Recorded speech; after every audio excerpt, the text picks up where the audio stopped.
एक गांव में एक श्याम नाम का लड़का रहता था। श्याम जब 2 साल का था तभी उसके पिताजी का निधन हो गया था। श्याम की मां श्याम के भविष्य के लिए जयंत से शादी कर लेती है। जयंत की एक बेटी रहती है जिसका नाम पूजा होता है। परिवार एक होने के बाद भी जयंत श्याम को कभी अपना बेटा नहीं मानता। ऐसे ही एक दिन श्याम पाठशाला से घर आता है। पूजा, मुझे थोड़ा पानी दे दो, मैं बहुत थक गया हूं।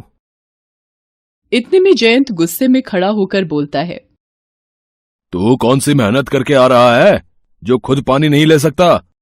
और मेरी बेटी तेरा काम क्यों करे? तू कौन सा कमा कर उसको देगा? तू तो बस अपना ही सोचेगा। वैसे भी तू मेरा खून थोड़ी है जो तू पूजा के बारे में सोचेगा। और आज के बाद मेरी बेटी को कोई काम बताने की जरूरत नहीं है, समझा? जयंत की बातें सुनकर श्याम का मुंह उतर जाता है और वो बिना कुछ खाए पिए बिस्तर में जाकर लेट जाता है। श्याम की आंखों से आंसू बह रहे होते हैं। इतने में उसकी माँ उसके पास आती है और उसके सिर पर हाथ फेरते हुए बोलती है, क्या हुआ बेटा, तूने खाना क्यों नहीं खाया? श्याम उठकर राधा को गले लगाकर बोलता है, माँ, मेरे साथ ही ऐसा क्यों होता है? मैं तो पूजा को अपनी बहन मानता हूँ, फिर पिताजी बार बार मुझे सौतेला बेटा क्यों बोलते हैं? क्या मेरी किस्मत में पिता का प्यार नहीं है? राधा श्याम के आंसू पोंछकर और गाल पर हाथ फेर कर बोलती है, बेटा ऐसा नहीं बोलते। देखना, एक दिन उनको भी तेरे प्यार का एहसास होगा और वो भी तुझे दिल से अपना लेंगे। बस उन्हें थोड़ा समय दे। जी माँ। ऐसे ही समय बीत जाता है और राधा की बीमारी में ही जान चली जाती है। अब श्याम अकेला पड़ जाता है। श्याम को उसकी माँ की रोज याद आती है। वो खुद को बहुत अकेला और बेसहारा महसूस करता है। उसका ना कोई ख्याल रखने वाला होता है, ना खाना खिलाने वाला। एक दिन जब सुबह सुबह श्याम सोकर उठा तो देखता है कि जयंत ने उसका सारा सामान घर के बाहर फेंक दिया होता है और उससे बोलता है, जब तेरी माँ यहाँ नहीं तो तेरा यहाँ क्या काम? चल, अब तू भी चला जा यहाँ से। मुफ्त की रोटी नहीं है मेरे पास तुझे खिलाने के लिए। जयंत की बातें सुनकर श्याम रोते रोते अपना सामान उठाता है और जयंत के पैर छूकर वहां से चला जाता है। भूखा प्यासा श्याम दिन भर इधर उधर भटकता रहता है। फिर उसको एक होटल पर लिखा दिखता है, यहाँ बर्तन मांजने वाले की जरूरत है।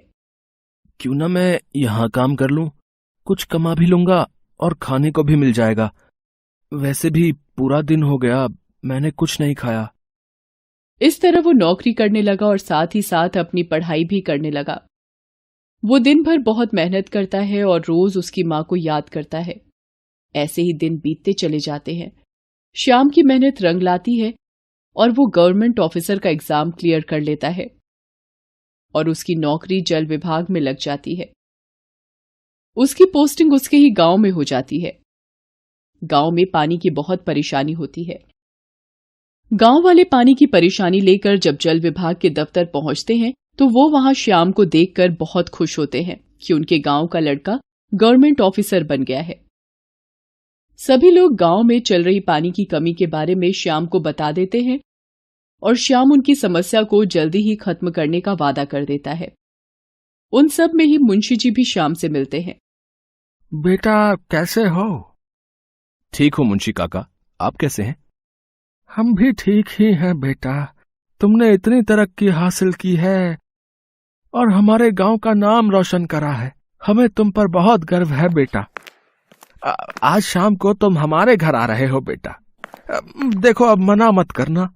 श्याम के कई बार मना करने पर भी मुंशी जी नहीं मानते हैं। मुंशी जी की जिद के आगे श्याम मजबूर हो जाता है और वो उनके घर खाने पर जाने के लिए तैयार हो जाता है।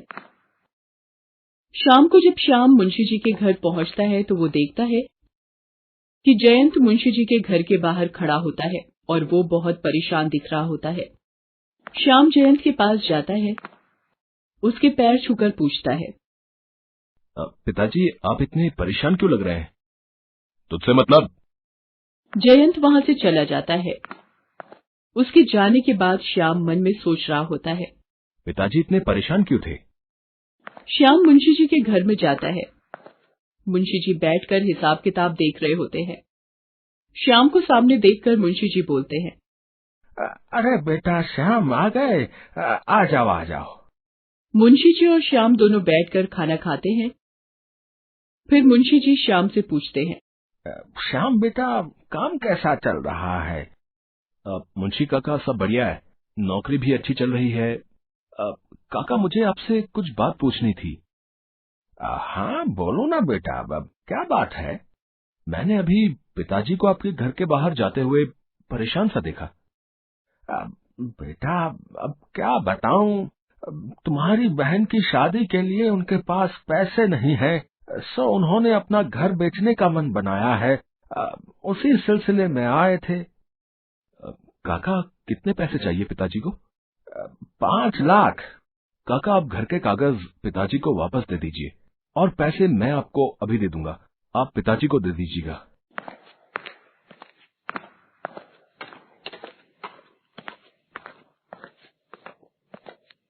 श्याम 5 लाख रुपए मुंशी जी को देकर वहां से निकल जाता है।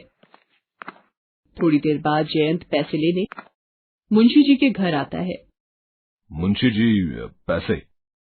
मुंशी जी पैसे और घर के कागज दोनों जयंत के हाथ में पकड़ा देते हैं। मुंशी जी ये घर के कागज आप वापस क्यों कर रहे हैं और ये पैसे भी दे रहे हैं? ये पैसे मेरे नहीं, तुम्हारे बेटे श्याम के हैं। उसी ने तुम्हें देने को बोला है। इतना तो कोई सगों के लिए भी नहीं करता जयवंत, जितना तुम्हारे सौतेले बेटे ने करा है।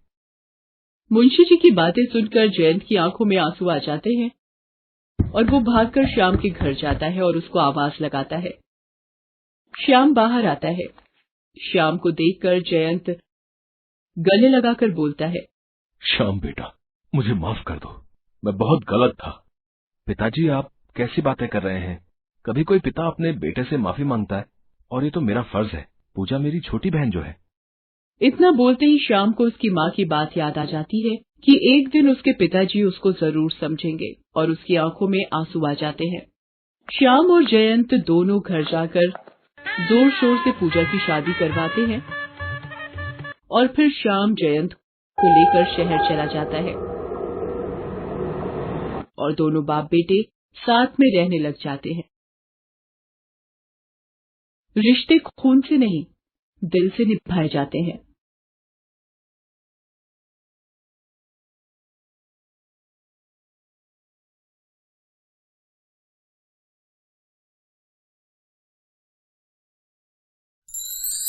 Thanks for watching.